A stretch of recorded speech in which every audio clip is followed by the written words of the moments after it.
खां अलावा असां कोशिशि कयूं त असां IAS IPS ऐं पब्लिक सर्विस में बि असीं अचूं। उन सां बि असांजो सशक्तिकरण, असांजी ताक़त ऐं असांजी कुवत वधंदी।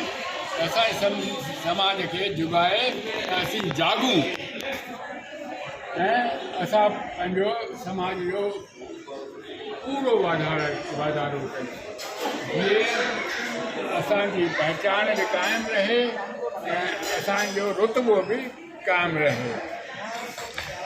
हींअर कॾहिं कॾहिं असीं कंहिं टेलीविज़न में ॾिसूं था त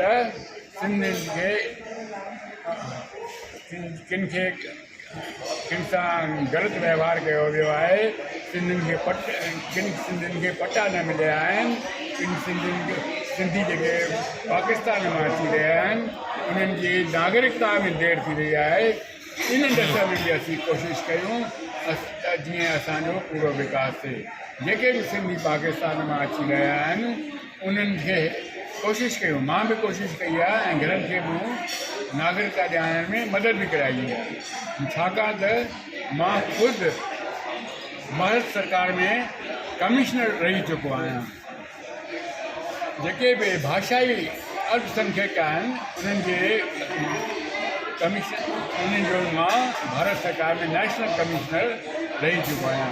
नेशनल कमिश्नर जेको आहे सो राष्ट्रीय लेवल, पूरी नेशनल लेवल ते in the list of presidents जे अनुसार जेके प्रेसिडेंट ऑफ इंडिया, भारत जे राष्ट्रपति जेका ऑर्डर ऑफ प्रेसिडेंट्स कढियो आहे उन में 27 नंबर ते आहे एट द राष्ट्रीय लेवल। त उन अहिड़े उहिदे ते रहण खां पोइ मां मुंहिंजो जेको आहे सरकारी कमनि में बि काफ़ी महत्वपूर्ण हिसो रहियो आहे ऐं मूं कमिश्नर हूंदे सिंधी स्कूलनि में दर्सी किताब मुफ़्त ॾियारिया। कमिश्नर हूंदे सिंधी स्कूलनि में सिंधी मास्तरनि जी अपॉइंटमेंट कराई। कमिश्नर हूंदे मां पहिरियों शख़्स हुयुमि, पहिरियों कमिश्नर हुयुमि जंहिं भारत सरकार खे सिफ़ारिश कई त सिंधी दूरदर्शन चैनल ॾिनो वञे ऐं मूंखे ख़ुशी आहे त हींअर असांखे कुझु कलाक असांखे दूरदर्शन में मिलिया आहिनि, जेतोणीकि असीं चाहियूं था त असांखे 24 कलाकनि जो चैनल मिले। पर चवंदा आहिनि something is nothing better than nothing. कुझु त उन रस्ते में तरक़ी थी आहे ऐं मूंखे उमेदु आहे त असीं सिंधी दूरदर्शन सिंधी चैनल्स खे ॾिसूं। ईअं न थिए जो असां उन्हनि जी TRP घटि थी वञे, ईअं न थिए त सिंधी ॾिसंदड़ दर्शक जेके आहिनि से घटि थी वञनि ऐं भारत सरकार उनखे उहो जेको अलॉट कयो आहे वक़्तु उहो घटि करे। त असांजो बि ॾाढो असांजी पंहिंजी ज़िमेदारियूं आहिनि समाज जूं, त जेकॾहिं असांखे सिंधी ॿोली क़ाइमु रखणी आहे त इन लाइ न सिर्फ़ु असीं सिंधी ॻाल्हायूं, न सिर्फ़ु असीं सिंधीअ में तइलीम हासिलु कयूं, पर असीं सिंधी संस्कृति, सिंधी सभ्यता, सिंधी रहण करण ऐं सिंधी सुञाणप खे अॻिते वधायूं। जय झूलेलाल। ॿ सुवाल। पहिरियों त जीअं अॼु जी नई पीढ़ी आहे, नौजवान ठही आहे, उहा अक्सर पुछे थी पर उन्हनि खे जवाबु नथो मिले भई असां सिंधी छो पढ़ूं। न त वैकेंसियूं थी मिलनि, न त मतिलबु निकिरंदे वैकेंसियूं बि फिल नथियूं कयूं वञनि।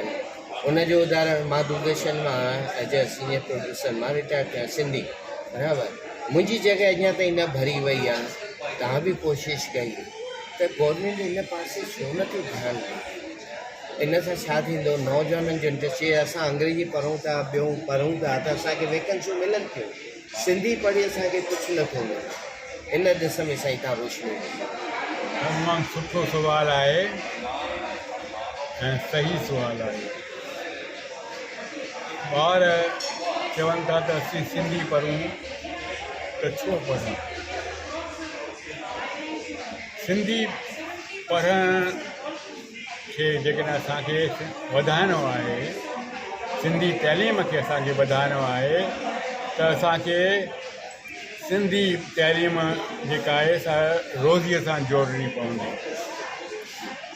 असांखे ॿोलीअ खे रोज़ीअ सां जोड़णो पवंदो आहे। इन करे तव्हांखे ख़ुशी थींदी इहो ॿुधी करे त छाकाणि त असांजी सिंधी ॿोली 8 शेड्यूल में आहे, 22 ॿोलियुनि में सिंधी ॿोली बि शुमारु आहे।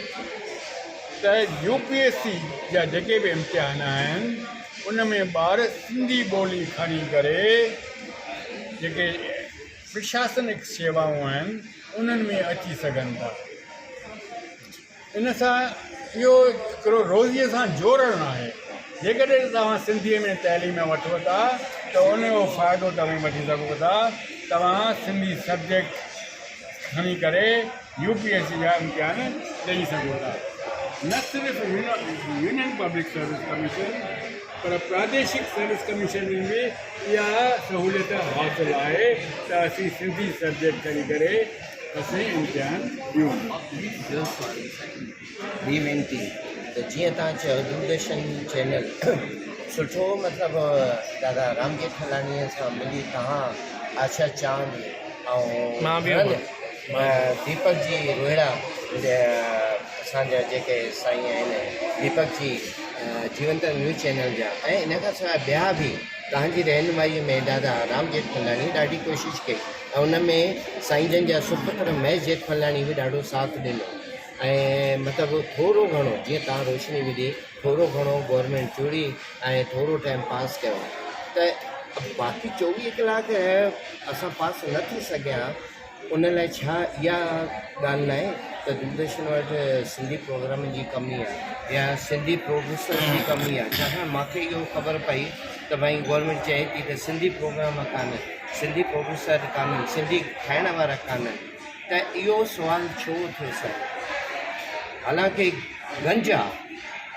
मां जॾहिं भाषाई अल्पसंख्यकनि जो कमिश्नर हुयुमि त मां पंहिंजे रिपोर्ट में हिकु ज़बरदस्त सिफ़ारिश कई त सिंधी चैनल ॾिनो वञे दूरदर्शन। मुंहिंजियूं रिपोर्ट्स जेके आहिनि जे कमिश्नर जी रिपोर्ट्स आहिनि उहे लोकसभा ऐं राज्यसभा ॿिन्ही हाउसिस जे टेबल ते रखियूं वेंदियूं आहिनि। उहे रिपोर्ट्स जे अनुसार मां secretary ministry of information and broadcasting उन्हनि सां काफ़ी मुलाक़ातूं थियूं। पहिरियों त मूंखे चयो वियो त असांखे 2 इशूज़ आहिनि। हिकिड़ो इशू चयूं त रिसोर्स क्रंच आहे, रिसोर्सिस घटि आहे, संसाधन घटि आहे। ॿियो चयूं त असीं हींअर डिजिटाइज़ेशन में बिज़ी आहियूं। यदि डिजिटाइज़ेशन करे त पोइ असीं इहा ॻाल्हि पिकअप कंदासीं। जॾहिं डिजिटाइज़ेशन ख़तमु थी त मूं वरी सेक्रेटरी खे ख़त लिखियो, उनजो जवाबु बि आयो मूंखे। चयूं त असीं हींअर कोशिशि करे रहिया आहियूं त सिंधी चैनल ॾियूं। हाणे सुवालु इहो आहे जेकॾहिं असीं पंहिंजे ग़रीबान में झांकियूं त मूंखे त ॾुख थो थिए इहो ॿुधाईंदे त असीं सिंधी समाज खे हथ जोड़े वेनिती था कयूं त भाई सिंधी प्रोग्राम ॾिसो। इहा मोटिवेशन ख़ुदि अचणु घुरिजे असांजे समाज में त जेके प्रोग्राम जारी आहिनि उन्हनि खे ॾिसूं ऐं उन्हनि जी TRP वधायूं। उन सां उन करे सरकार खे मदद मिलंदी त वधीक सहयोग करण जी ऐं वक़्तु वधाइण जी। 24 कलाक प्रोग्राम करण लाइ असांखे 24 कलाकनि जे लाइ मटीरियल खपे। आशा चांद वटि बि मटीरियल आहे, असां वटि आहे 61 साल पुराणी संस्था असांजे बि आहिनि।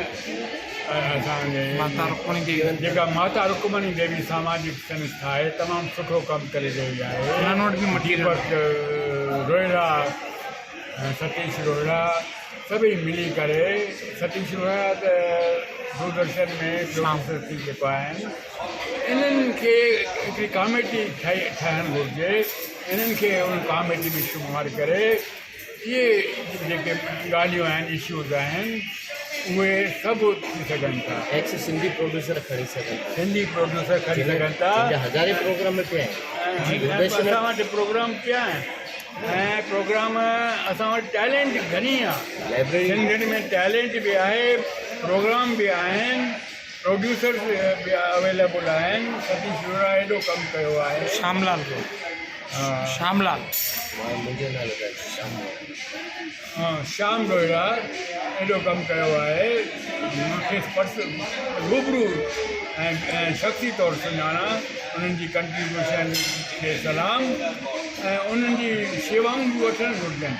मां वरी कोशिशि कंदुसि त मां भारत सरकार खे इहा वेनिती कंदुसि त हिकिड़ी कमेटी ठाहिनि ऐं उन कमेटीअ में जेके बि दूरदर्शन सां वाबस्ता श्याम रोहिड़ा, दीपक रोहिड़ा या सभु जेके बि आहिनि, जेके बि उत्साही आशा चांद नौजवान आहे, आशा चांद आहे, पर रहनुमाई तव्हां करे हा रहनुमाई मां उन्हनि जे मां त उन सां तव्हां सां गॾु रहंदुसि। सो उन में कयूं हिकिड़ी कमेटी असीं ठाहीसीं। दरअसल उन में मां को चेयरमैन हुयुमि, मिनिस्ट्री ऑफ इंफॉर्मेशन ब्रॉडकास्टिंग जेकी कमेटी ठाहीसीं। पर उन में कमेटीअ में असांजो जेके इशूज़ आहे से आहे त कीअं भाषाई अल्पसंख्यकनि खे जेके सहूलियतूं मिलनि आहिनि, उन्हनि खे कीअं असीं उनजो प्रचार प्रसार कयूं। त भाषाई अल्पसंख्यक खे सिंधी हिकु ॻाल्हि मां ज़ाहिरु कयां, घणनि खे अञा ताईं इहा ॻाल्हि साफ़ु कोन्हे त सिंधी भाषाई अल्पसंख्यक आहिनि या न आहिनि। सही आहे। मां इहा ॻाल्हि वाज़े थो कयां पंहिंजे सिंधी समाज खे त इहे तव्हां जेके सुवाल उथारे रहिया आहियो त असांखे अल्पसंख्यक जो दर्जो ॾियो, असांखे छो नथा ॾियो, इहे सभु सुवाल जेके आहिनि इनखे अंग्रेज़ी में चइबो आहे इन्वेंटिंग द व्हील। व्हील त पहिरियों ई इन्वेंटेड आहे। असीं त भाषाई अल्पसंख्यक आहियूं, हिन में कोई शक ऐं शुबा कोन्हे। जेके धार्मिक अल्पसंख्यक आहिनि, उहे मज़हबी अल्पसंख्यक आहिनि, उन्हनि जे लाइ जेका नेशनल कमीशन फॉर माइनॉरिटीज़ आहे, उन्हनि जा नाला ॾिना विया आहिनि। जीअं पारसी आहिनि, मुस्लमान आहिनि, जैन आहिनि, पर भाषाई अल्पसंख्यक खे जा नाला न ॾींदा आहिनि त कहिड़ी ॿोली भाषाई अल्पसंख्यक आहे। भाषाई अल्पसंख्यक उहे आहिनि जिन जी ॿोली जेका आहे पंहिंजे प्रदेश में जेका आहे सा राजभाषा न आहे। जंहिं प्रदेश में जेका ॿोली उन प्रदेश जी राजभाषा न आहे या मुख्य धारा भाषा न आहे, उहा ॿोली जेका आहे, उहा भाषा जेका आहे सा भाषाई अल्पसंख्यकनि जी भाषा आहे। इहो आहे डेफिनेशन। ओके। असांजे संविधान में भाषाई अल्पसंख्यक खे डिफाइन न कयो वियो आहे, उन्हनि जी परिभाषा न ॾिनी वई आहे। पर भाषाई अल्पसंख्यक जेके आहिनि उहे आहिनि जिन जी भाषा जेका आहे कंहिं बि प्रदेश जी राजभाषा न आहे, कंहिं प्रदेश में राजभाषा न आहे या मुख्य धारा जी भाषा न आहे। छाकाणि त सिंधी भाषा कंहिं बि प्रदेश जी राजभाषा न आहे या मुख्य धारा जी भाषा न आहे, इन करे असां सिंधी जेके आहियूं भाषाई अल्पसंख्यक आहियूं। इहा ॻाल्हि त पहिरियों वाज़े कया। इन करे जेके बि तहरीक हली रहियूं आहिनि, जेके बि डिमांड्स करे रहिया आहिनि त असांजी घुर्ज आहे त असांखे अल्पसंख्यक दर्जो ॾियो, उहो बेमाना आहे। असां भाषाई अल्पसंख्यक आहियूं, असां धार्मिक अल्पसंख्यक न आहियूं, छाकाणि त असीं हिंदू आहियूं। हिंदू सिंधी धार्मिक अल्पसंख्यक न आहिनि, पर हिंदू सिंधी भाषाई अल्पसंख्यक आहिनि हिंदुस्तान में। इहो मां तव्हांखे वाज़े कयां थो। तंहिं करे जेको समाज इहा तहरीक हलाए रहियो आहे त असांखे अल्पसंख्यक जो दर्जो ॾियो, उहो उनजे लाइ, उनजी ॼाण लाइ मां इहा ॻाल्हि साफ़ कई आहे। साईं हिकिड़ी वेनती साईं, त हर दफ़े मतिलबु सिंधी समाज मिली करे तव्हांजे पारां बि कलम में आयो आहे, ऐं सिंधी समाज आहे, मां बि ॿ टे दफ़ा लिखा पंहिंजे कलम सां, त इहा जेको हर साल झांकी निकिरनि थी, हुन में सिंधी झांकी छो न थी गवर्नमेंट में, जेका 15 अगस्त ऐं 26 जनवरी 26 जनवरी ते छो न थी असांजी झांकी में? असांजे इष्टदेव सिंधी समाज जो इष्टदेव असांजो झूलेलाल साईं, उन ते तव्हां रोशनी विझो। उनजे बारे में मां हिकिड़ो ॿुधाइणु चाहींदुमि। माता रुक्मणी देवी सामाजिक संस्था तरफ़ां साईं PV नरसिम्हा राव जे टाइम सां मूं वटि सॼी करस्पॉन्डिंग पई आहे। मां लिखंदो थो अचां continue, even though Lal Krishna Advani near and Modi साहब जी। तव्हांजे मुखार बिल्कुलु तमामु तव्हांजी जेका ॻाल्हि आहे झांकीअ जे बारे में तमामु कारगर आहे ऐं सही आहे। दरअसल उत्तर प्रदेश सरकार जेका आहे उन्हनि त सिंधी झांकी 26 जनवरी ते कढी। वाधायूं साईं। हा, इन लाइ उत्तर प्रदेश सरकार बिल्कुलु। मिस्टर योगी जी लाइ खीरूं खटियूं, असांजे सिंधी समाज पारां वाधायूं। जी बराबरि, मां विधी बि हुई। इहा हिकिड़ी सुठी ॻाल्हि आहे। हा, ॿी जेका आहे सुठी ॻाल्हि आहे, जंहिं मूंखे ख़ुशी ऐं संतोष आहे त माता रुक्मणी देवी सामाजिक संस्था द्वारा इन ॾस में काफ़ी कोशिश थी कई वई आहे ऐं उन ते भारत सरकार ध्यानु ॾेई रही आहे। दरअसल झांकी जेका आहे सा उन्हनि जो जेको आहे त मिनिस्ट्री ऑफ डिफेंस जेको आहे उन जे ज़ेर नज़र इहे झांकियूं निकिरनि थियूं ऐं मां मिनिस्ट्री ऑफ डिफेंस खे हींअर वरी कोशिशि कंदुसि त सिंधी झांकी खे शुमारु कयो वियो वञे ऐं इहा कोशिशि जारी रहंदी। ऐं भॻवानु करे इहा असांजी जेका आहे इल्तिजा, असांजी घुर जेका आहे सा ईंदड़ सालनि में क़बूल कई वई। वाह साईं, ग्रेट साईं। साईं ॿी हिकिड़ी वेनती साईं, त जहिड़े नमूने असांजे भारत जी राजधानी में पंजाबी भवन आहे, गुजराती भवन आहे, गुजराती समाज जो आहे, साईं तेलुगु तमिल सभु आहे, असांजो छो न राजधानी दिल्लीअ में सिंधु भवन हुअणु घुरिजे। पंहिंजे लेखे ठहियो उहो हिकु अलॻि ॻाल्हि आहे, राजेंद्र नगर में पंहिंजे लेखे ठहियलु आहे, पर गवर्नमेंट ऑफ इंडिया जे पारां छो न हिकिड़ो सिंधु भवन हुजे। केॾो गुजराती समाज, केॾो मोदी साहिब जन जो केॾो आगमन थियो, गुजराती भवन सां शुरू थियो, उते ई लथा सिंधु भवन छो न ठहे असांखे, जिते मतिलबु सिंधु तीरथ सम्झो, सिंधु भवन हिकु सिंधु तीरथ जे बराबरि आहे। असां चाहींदासीं साईं तव्हां इन ॾिस में कुझु रोशनी विझो त ख़ुशी थिए। सिंधु भवन जी तमामु अहम ज़रूरत आहे भारत जी राजधानी में। जी जी ऐं इहा कोशिशि शुरू खां जारी आहे। तव्हांखे दरअसल इहा ॼाण हूंदी या ॿुधाए ख़ुशी थी थिए त भारत सरकार पहिरियों सिंधु भवन ॾिनो बि, जी साईं, पर उन खां पोइ उन सिंधु भवन जो जेको आहे सो सिंधी एक्टिविटीज़ में, सिंधी सांस्कृतिक एक्टिविटीज़ न करे सघियो त उहो भवन वरितो वियो वापसि वठो। उन खां सवाइ 1993 में मां एयरफोर्स जॾहिं छॾियो ऐं 95 में मूं इंडसइंड फाउंडेशन में मां एग्जीक्यूटिव डायरेक्टर हुयुसि।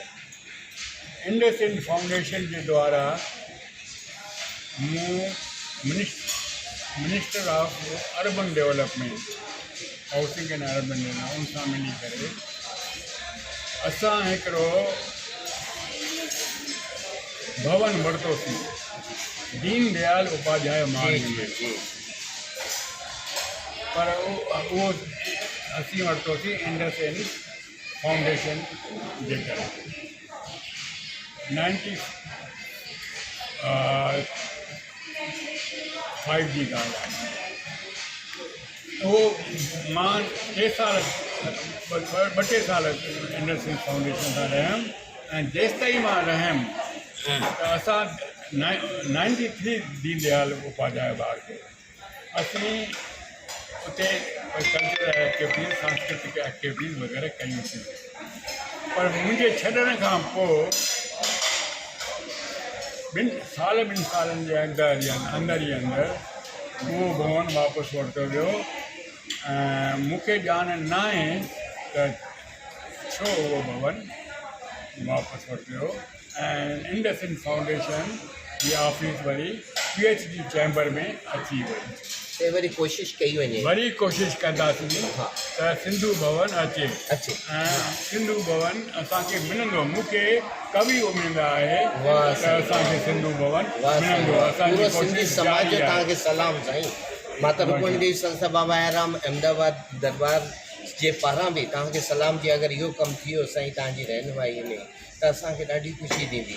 ऐं ॿी साईं नंढड़ी वेनती साईं त जहिड़े नमूने दूरदर्शन ते साईं ॿियूं फिल्मूं अचनि थियूं ॿियनि भाषाउनि जूं फिल्मूं अचनि थियूं त सिंधी फिल्मुनि खे महत्व नथो ॾिनो वञे। थोरो इन तरफ़ बि ध्यानु ॾियो। ऐं इन खां सवाइ दिल्लीअ मां सिंधी प्रोग्राम 2.5 कलाक हिकिड़ो ऐं सुबुह जो अधु कलाकु हलंदो, अधु कलाक में बंदि थियो, 2.5 कलाक जयपुर हलियो वियो। हाणे वरी जयपुर मां बि बंदि पियो थो थिए। अलाए छा चकर आहे त साईं इन ॾिस में तव्हां थोरी रोशनी ॾिजो। इहा बराबरि तव्हांजी सही ॻाल्हि आहे।